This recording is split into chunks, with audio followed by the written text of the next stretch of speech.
This is a £400 camera. How is it not focusing on my face? What is up, guys? Welcome to another video, and today we are here for April. It's April. The April edition of Ask Hippo. This is a monthly thing. It will become a monthly thing, I promise. I have been uploading more regularly as well, which I'm quite happy about. I'm gonna pat on the back. But today, you know, we're gonna just answer your guys' questions. So on Twitter and the community tab on YouTube, I asked you guys to ask me questions.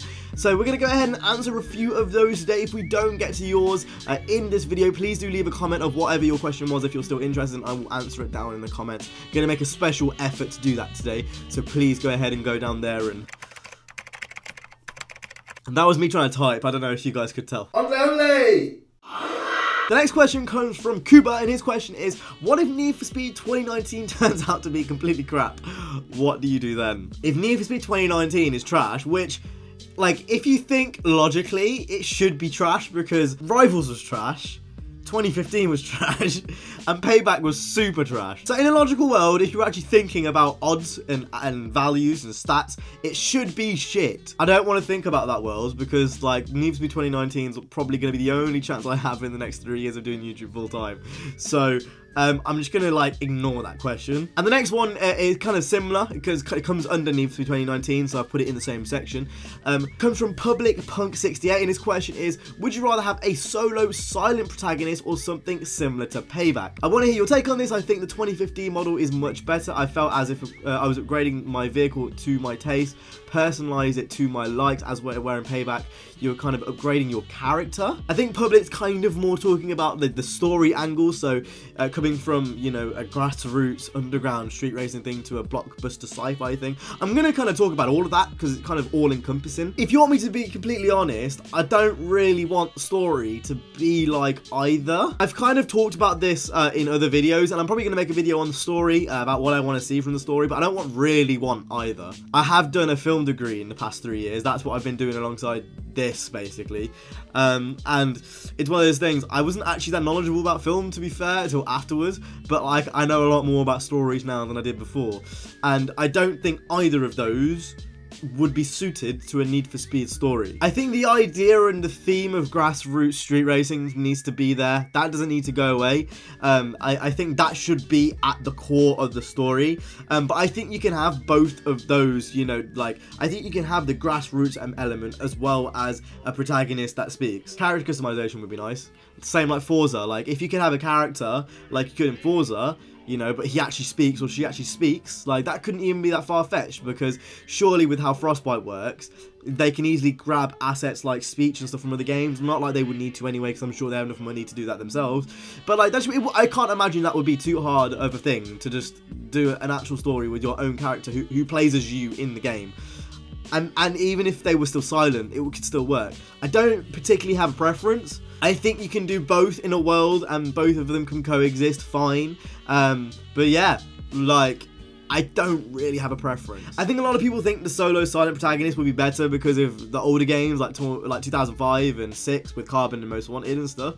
I don't think that's necessarily true. I think you could probably tell a better story when the character's actually speaking, but I would like the character to actually feel like your own character. So if it did have character customization, hypothetically speaking, like Forza does, then that would go, you know, so much further than Forza does, because Forza doesn't have a story. It's just kind of, you're in this sandbox and that's your character.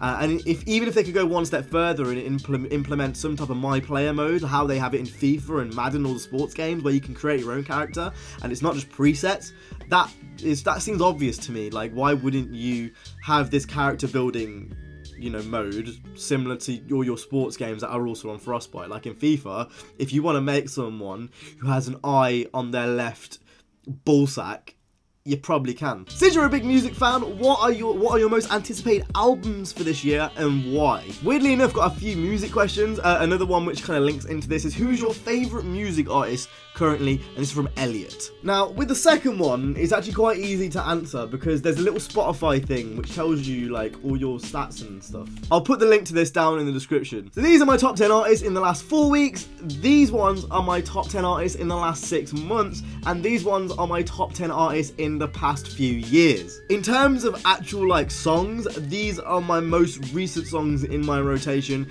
If you guys know any of those, well done, you're a cool guy. I've been on a bit of a D&B like hunt recently. I've been listening to a lot of D&B recently, but I'm a big Brockhampton fan.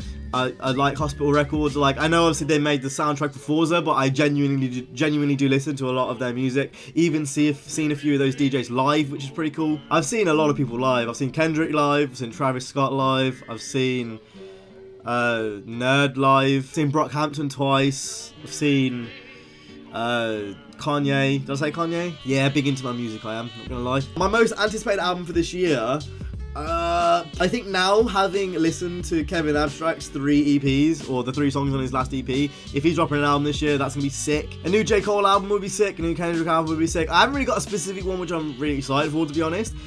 Any of those really would be pretty cool. The Brockhampton one would be pretty cool. Really enjoyed Spy's D&B album. He was one of the guys that was on the Hospital Records soundtrack, so there's that as well. I'm probably going to put this question towards the end of the video. I'm actually recording this question first, but I'm probably going to put it towards the end of the video because I've rambled for a little bit. But anyway, I hope I answered some of your questions. And George Smith as well.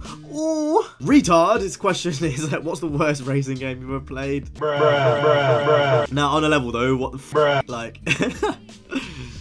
Oh, bad. The next question comes from Lorenz, and his question is, with the decade ending very soon, don't say that, what do you think were the best racing games of the 2010s? Personally, I feel disappointed except for a handful of games.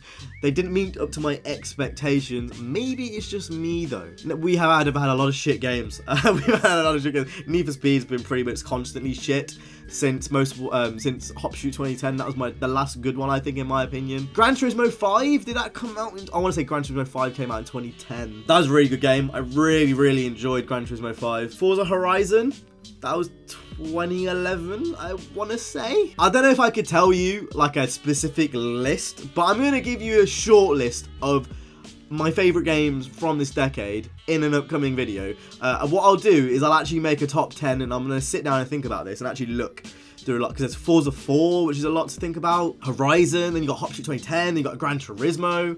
I mean, there's a fair few actually. I'm gonna make that an upcoming video. Because there's a lot of games in there which I did really enjoy. And finally, this next question comes from Saiyan, and his question is, what arcade racer franchise would you like to bring back from the dead?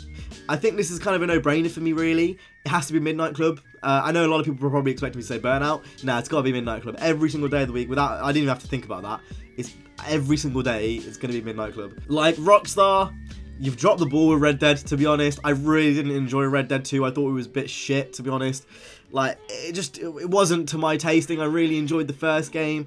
With GTA, I think you've ran it into the ground. But for God's sake, Midnight Club. If they made another Midnight Club, I would be lapping at the palm for that game. And that rounds it up for today's questions. I hope you guys enjoyed this video. Again, if I didn't answer yours, leave it down in the comments and I'll get round to it. I tried to pick a varied amount of stuff that, you know, was about cars and not about cars, and about games and not about games. So hopefully you guys enjoyed. I didn't answer any MX5 questions on purpose. And that's because she is going soon. You know what? Towards the end of this video, I might as well talk about the MX5 because a lot of people have been asking questions. Yeah, the MX5 is not going to be with us for too much longer. It's actually really sad. Like, it really is sad. I obviously don't want to get into the specifics too much because you guys are going to hear about that soon.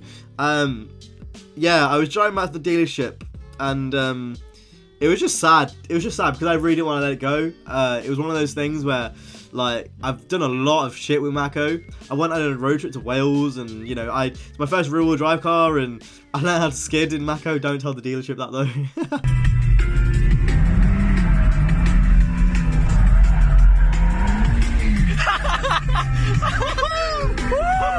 Yeah, like, I just done a lot of shit in that car. And it was really hard, but like more on that soon.